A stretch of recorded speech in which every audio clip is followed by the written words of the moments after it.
Welcome to Dropped In, Heather. I am so excited to welcome you to our Dropped In community. Thank you, Megan. I am just so thrilled to be here. Yes.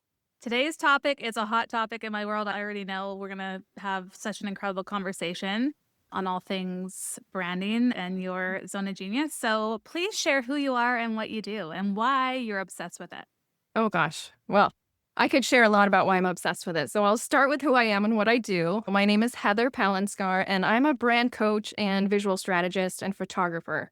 I help creatives and entrepreneurs step into who they are and know what parts of themselves to lead with so that they can brand themselves and show up in their business with confidence, knowing that they're out there representing themselves in the way that they want to be received and the most authentic self-expression that they're putting out there helps them move forward and get more opportunities in their business. Mm. Sounds like you are the answer to everyone's prayers, to be honest. Oh, thank you.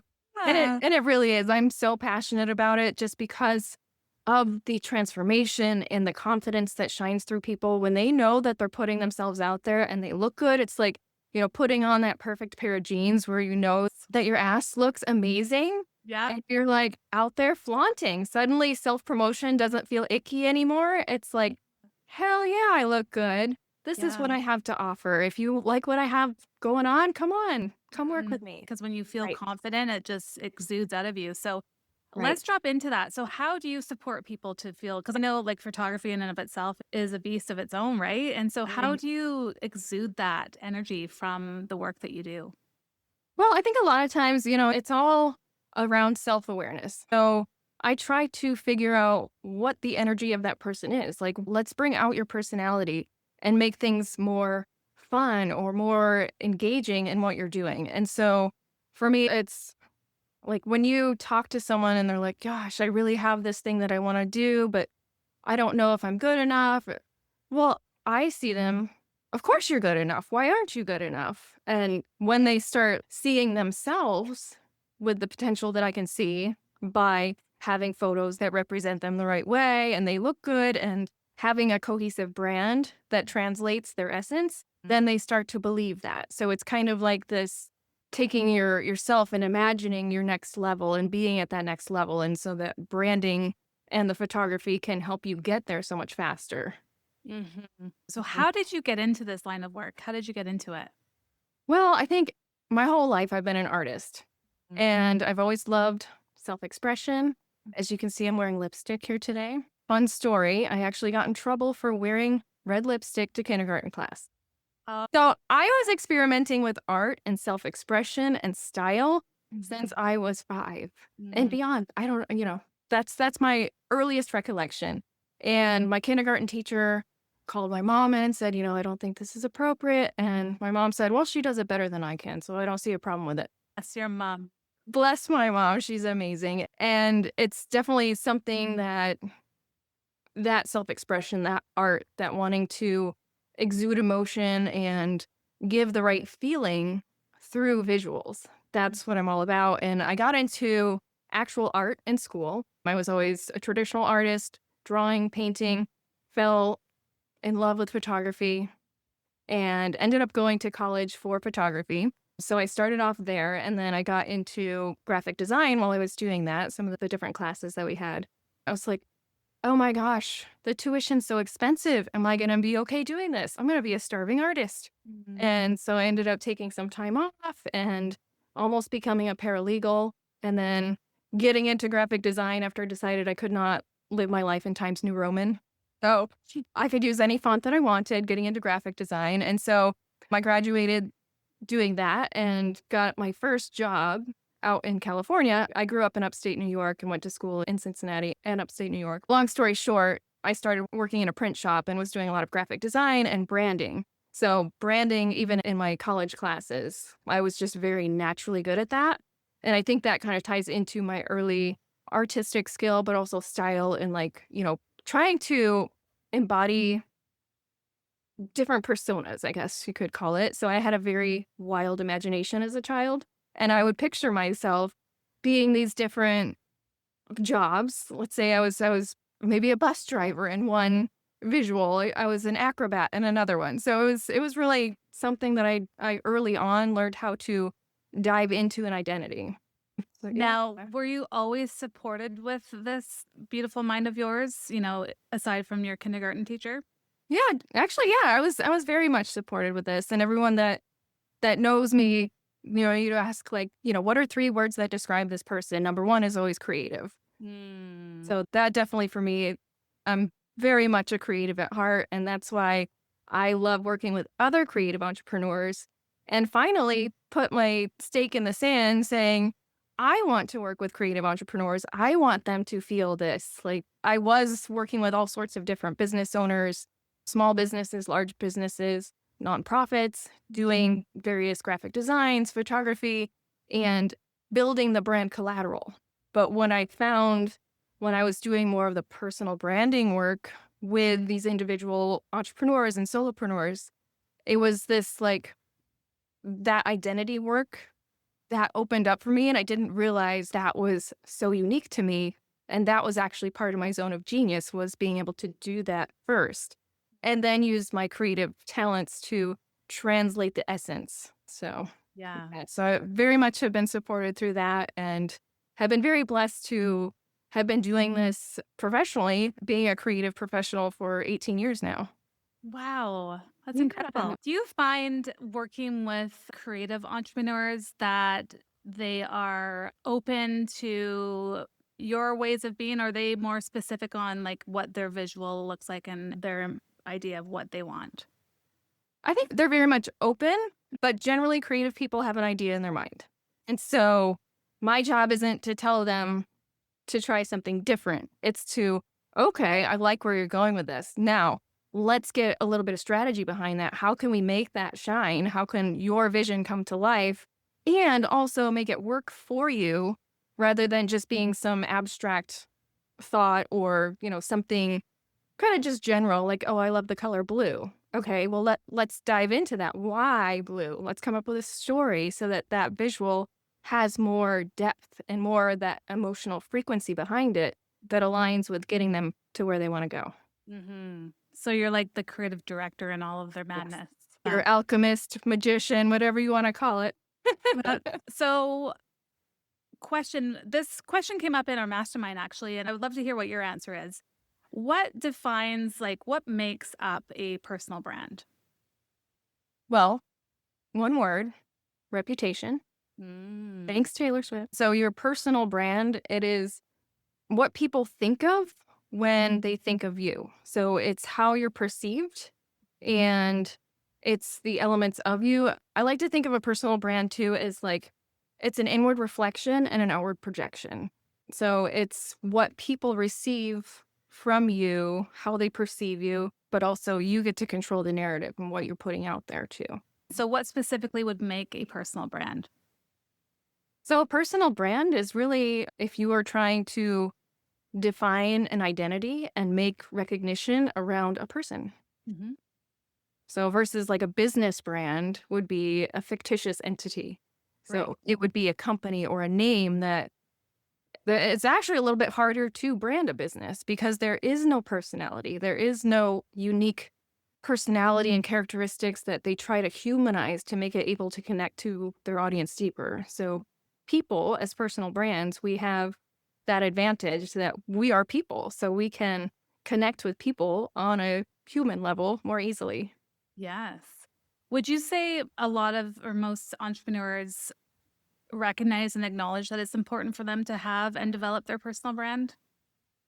I think they understand it's important and they acknowledge it, but I see a lot of times where people don't do it, whether that's because they don't know how or how everything connects, or there's too much information out there, or they're too overwhelmed, or there's subconscious fears. There's all sorts of different reasons that they might not be doing it, even though they know intellectually they should focus on their personal brand.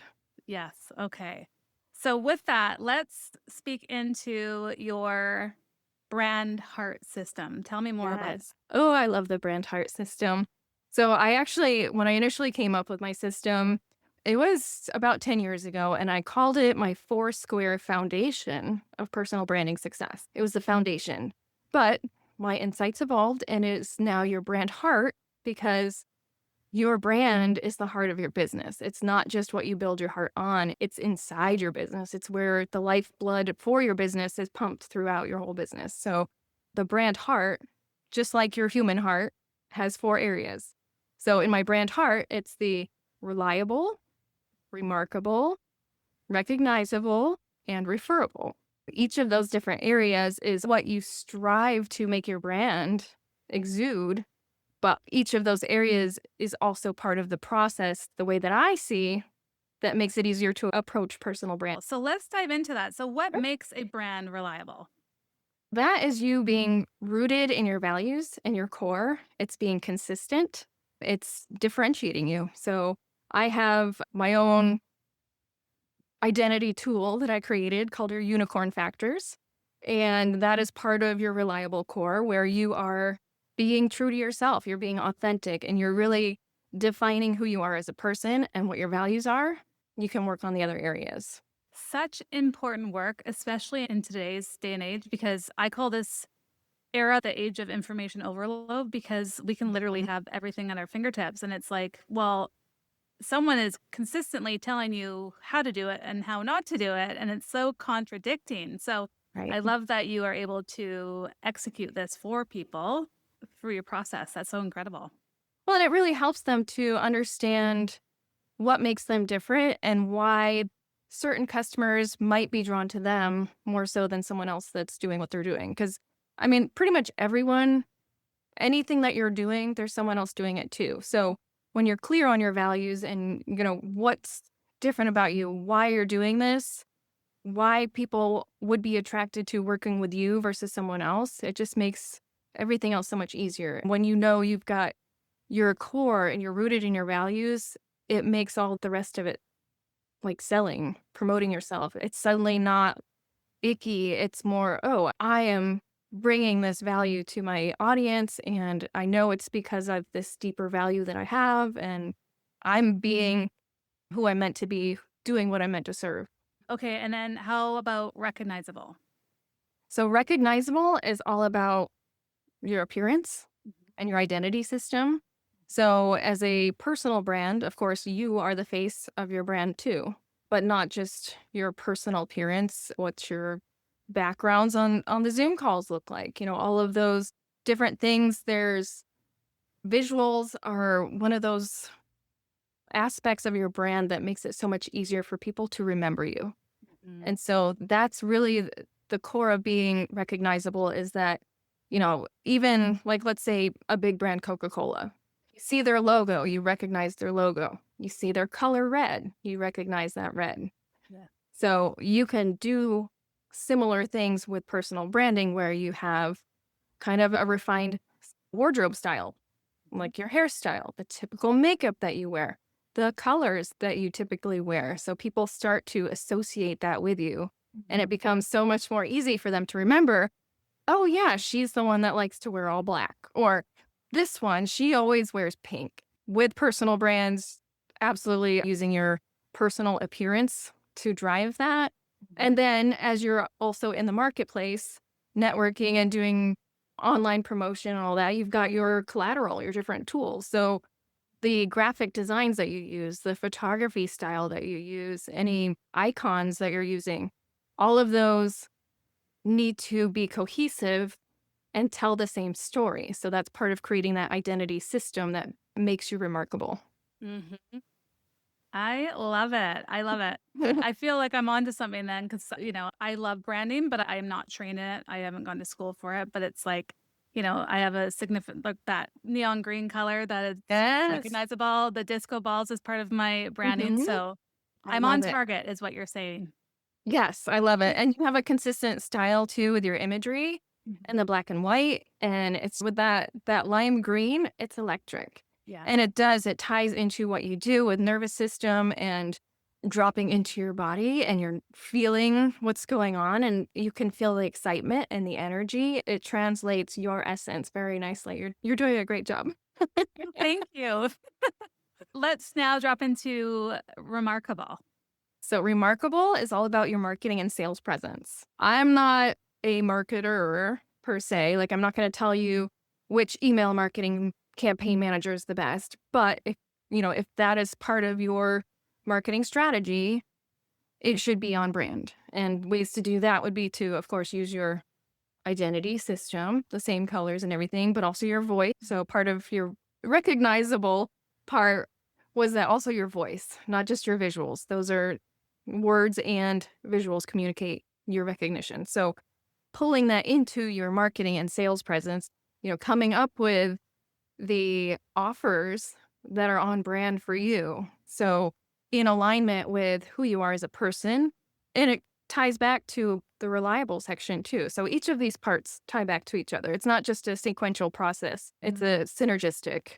So when you have your different offers and your sales presence is on brand, it's tying back to your values, you're doing it in a recognizable way, it becomes more easy for people to trust you because oh, I know that person. I like that person. My brain has seen that person. I remember that person. So then you start to see the offers and associate that again with that person. And it all makes sense. And your brain starts to trust. And it builds more of that ease and people understanding if you're the one to work with versus the other people that offer the same type of thing.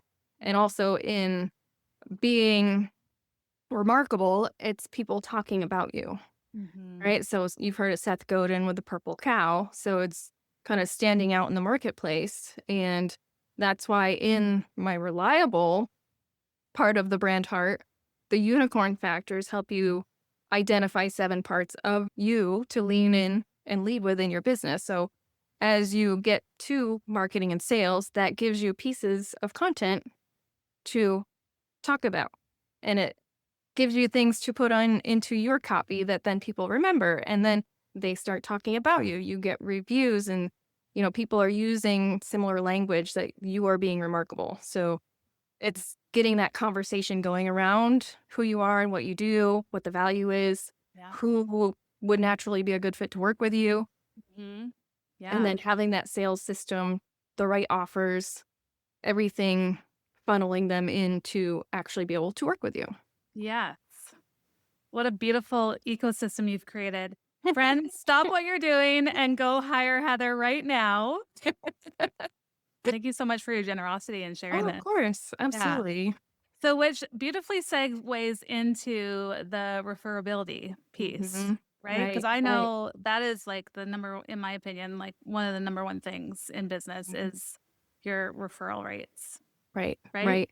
Yeah. Absolutely. And that's why it's got its own section in the brand heart because you can go through and make a ton of sales. But if it's just a one and done, no one ever refers to you. If there's no reason for them to want to refer to you, then your business starts to suck. It starts to be non-sustainable and it feels draining. So when you're naturally getting referrals, you're inviting people back and people love what you do so much that they refer to you. It creates such a better way of doing business where you don't feel like you have to sell, sell, sell, sell, sell, but you are in those other areas of your brand heart. You're being reliable, you're being recognizable, you're being remarkable, and people are loving what you're doing so much that they refer other people to you. And you are out there marketing and promoting your recognition, you're reliable. So everyone who is like, oh, you have this problem. I know this person that you need to check out. So it makes everything so much easier and it makes it so much more sustainable for you as a business owner when you encourage referrals. And part of what I go through with my clients in that section too is like, do you want to do a loyalty program? Is there a automated way that you're asking for referrals? So after you provide your service, do you have an automated email campaign that goes out and says, hey, thank you so much. I'd love some feedback. So you're also giving that opportunity for your clients to make it better and easier for them to refer to you. Mm. Okay. Friends, go hire Heather. How can people connect with you, learn more about you, and hire you? Oh, well, you can absolutely find me online. I am brandcoachheather.com is my website. And of course, I'm on Instagram at brandcoachheather. And I have a podcast, so it's called the Heart-Filled Brand Podcast, all around my brand heart system. So you can find me on Spotify and I also stream on Apple and will be soon uploading to YouTube. That's amazing. Congrats. Thank you. Love it. So, before we say goodbye for now, what is a message of hope that you can offer someone who feels like perhaps they want to quit or throw in the towel? I want to say feel your feelings. If you're feeling that, it's for a reason. So if you feel like you want to throw in the towel, I would encourage you to explore why that is. Are you getting away from your values? Are you feeling like you're drained? Are you feeling like you're pretending? Are you feeling afraid? Where is that coming from? And sit with it and be okay with it. And know you don't have to stay like that. So you can change. And there's little things that you can do if you decide, you know what, I just need to make a few changes. I need to pivot a little bit. I need to shift my audience, or I need to shift my offers, or I need to shift how I'm showing up, or I need to go see Megan and get some nervous system help. Is it fear? If you're feeling like throwing in the towel, is it because you don't like what you're putting out there? Or are you feeling like you're not getting the traction that you hope? So there's definitely ways to help with all of those, but sit with those feelings and try to identify why. And then you'll have a little more clarity on what to do next. Thank you so much. You mentioned values are so important. You Mhm. mentioned that when someone wants to quit or throw in the towel, to go back to their values, and essentially within their brand is their values. So thank Mhm. you so much for sharing that, because I think a lot of entrepreneurs, would you agree that that's not the first place that they would start? Yeah. They might just be blindly going along what some expert told them to do, and then they forget about what's true in their heart and what are their core values. Exactly. Ah, well, thank you so much, Heather. It's been such a blessing to have you here. And I know Dropped In Community is going to soak this one up for sure. Oh, well, thank you so much, Megan. I really appreciate you having me on, and I'm so grateful for this opportunity.